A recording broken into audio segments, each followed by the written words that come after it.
కడప పాత municipal office వద్ద నెల్లూరు మున్సిపాలిటీలో జరిగిన లాఠీ చార్జీ సందర్భంగా ఈరోజు నిరసన కార్యక్రమం కడప నగరపాలక సంస్థలో పనిచేస్తున్నటువంటి కార్మికులందరూ కానీ నిరసన కార్యక్రమం చేయడం జరుగుతుంది. ఈరోజు నెల్లూరు మున్సిపాలిటీలో ప్రైవేటీకరణ చేయడం జరుగుతుంది. 279 జీవోల గత ప్రభుత్వం టీడీపీ ప్రభుత్వం గత 7 ఏళ్ల ముందు ఏదైతే జీవోని తెచ్చిందో ఆ జీవోని ఇప్పుడు 2025వ సంవత్సరంలో జూలై నెలలో విడుదల చేసింది. నెల్లూరు జిల్లాలో 2 డివిజన్లలో వాటిలో భాగంగా గత 27 రోజులుగా నెల్లూరు మున్సిపల్ కార్మికులు ఆఫీస్ కార్మికులు ఆందోళన చేస్తుంటే ఈరోజు పోలీసులు ఈ కూటమి ప్రభుత్వము మున్సిపల్ కార్మికుల్ని నిర్దాక్షిణంగా లాఠీ చార్జీలు చేసి అరెస్ట్ చేసి 50 మంది కార్మికుల్ని నాయకుల్ని జైల్లో పెట్టడం చాలా దారుణమైన పరిస్థితి. ఈ రోజు మేము ఓట్లేసి గెలిపించింది ఈ టీడీపీ ప్రభుత్వాన్ని, కూటమి ప్రభుత్వాన్ని మమ్మల్ని లాఠీలతో కొట్టేదానిక లేదంటే మమ్మల్ని అరెస్ట్ చేసేదానిక అని మేము గట్టిగా సిఐడిగా మేము అడుగుతున్నాం. ఇదే పద్ధతిలో కానీ కూటమి ప్రభుత్వం కానీ ఉంటే రానున్న కాలంలో పెద్ద ఎత్తున కడప నగరమే కాదు రాష్ట్రం అంతా కానీ మున్సిపల్ కార్మికులు కల్లేరు చేస్తారు. మున్సిపల్ కార్మికులు కల్లేరు చేస్తే ఈ రాష్ట్ర ప్రభుత్వాన్ని మెడలు ఉంచి ఈ ప్రభుత్వాన్ని గద్దెదించేదానికి సిద్ధంగా ఉన్నాం. సిఐటిగా హెచ్చరిస్తున్నాం. ఇప్పటికైనా మానుకోవాలి. అరెస్ట్ చేసిన మున్సిపల్ కార్మికుల్ని విడుదల చేయాలి. లేనడలా రేపు నుండి రాష్ట్రమంతా కానీ పెద్ద ఎత్తున ఆందోళనకు దిగుతామని సిఐటిగా డిమాండ్ చేస్తున్నాం.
నెల్లూరు నగరపాలక సంస్థ నగరంలో ఉన్నటువంటి 9వ డివిజన్లో పని అవుట్సోర్సింగ్ చేయడం అంటే గత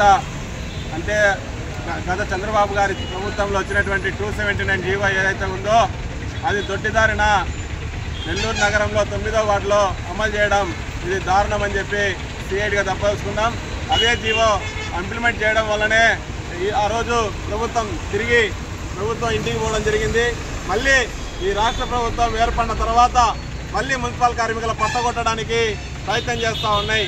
మీరు ఇచ్చినటువంటి హామీలు అమలు చేయమంటే మాత్రం అమలు చేయనటువంటి పరిస్థితి, ఎక్కలేనటువంటి హామీలను మీరు ఇచ్చినటువంటి కార్మికుల సంక్షేమాన్ని కానీ కార్మికులకు రావాల్సినటువంటి న్యాయమైనటువంటి వేతనాన్ని కానీ ఇవ్వకుండా కార్మికులు నష్టకూర్చే జీవో ఏదైతే ఉందో ఆ జీవోలను దొడ్డిదారిన కార్మికుల పొట్టగొట్టడానికి పొద్దు రాష్ట్ర ప్రభుత్వం వివరిస్తూ ఉంది.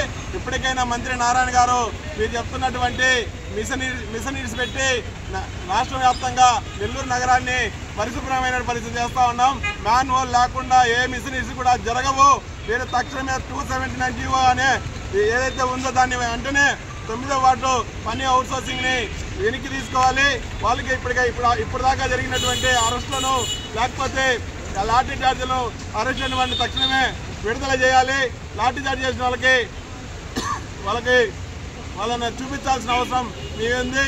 దాంట్లో ఏ ఒక్కరికి ఏం జరిగినా కూడా పూర్తి బాధ్యత మంత్రి నారాయణ, రాష్ట్ర ప్రభుత్వం బాధ్యత వహించాలని చెప్పి AP municipal workers and employees federation CITU అనుబంధం హెచ్చరిస్తూ ఉంది. నెల్లూరు నగరంలో ఉన్నటువంటి 9వ వార్డులో పని అవుట్సోర్సింగ్ చేయడం జరిగింది. దానికి అనుగుణంగానే అక్కడ ఉన్నటువంటి మున్సిపల్ వర్కర్లు ఆ CITU నాయకత్వంలో గత 27 రోజులుగా సమ్మె నిరసన కార్యక్రమాలు చేయడం జరుగుతూ ఉన్నది. దానికి అనుగుణంగానే నారాయణ గారికి తెలియకుండా లేదు. ఇది నారాయణ గారి కన్సర్న్లోనే ఈ ప్రైవేటీకరణ తేవడానికి, రాష్ట్రమంతా ప్రైవేటీకరణ తేవడానికి నెల్లూరులో మొదలుపెట్టినాడు. ఆయన నెల్లూరులో మొదలుపెట్టి రాష్ట్రమంతా చేయడానికి చూస్తూ ఉన్నాడు. CITU కూడా హెచ్చరిస్తూ ఉంది, నువ్వు నెల్లూరులో మొదలుపెట్టి రాష్ట్రమంతా దాన్ని నడపాలనుకుంటే మేము కూడా నెల్లూరులో రగిలినటువంటి సమ్మె సైరన్ ఏదైతే ఉందో రాష్ట్రమంతా కూడా ఈ సమ్మె చేయడానికి CITU వెనకాడదని తెలియజేస్తా ఉన్నాం. జాగ్రత్త. ఈ విధంగా 9వ వార్డులో ఏదైతే పని అవుట్సోర్సింగ్ చేసినాడో, పని అవుట్సోర్సింగ్ వల్ల అనేక మంది కార్మికులు కడుపు కొట్టడానికి, అనేక మంది కార్మికుల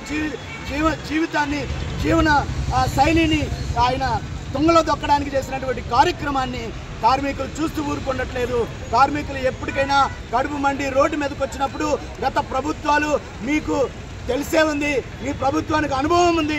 ఇప్పటికైనా 279 జీవోని రాష్ట్రమంతా చేయడానికి నువ్వు ఉద్దేశించుకున్నావు. రాష్ట్రమంతా కూడా ఈ ఏదైతే 279 జీవో గత అంతకుముందు 5 సంవత్సరాలు ఎట్లాగైతే పోరాటం కొనసాగిందో ఈ 5 సంవత్సరాలు కూడా పోరాటం కొనసాగుతుంది. ఈ పోరాటం ద్వారా నీ ప్రభుత్వాన్ని నిన్ను మట్టి కల్పించే పరిస్థితి ఉంటుంది అని చెప్పి CITUగా హెచ్చరిస్తూ ఈ కడప నగరంలో ఈ నిరసన కార్యక్రమము ఈ రోజుతో మొదలవుతోంది.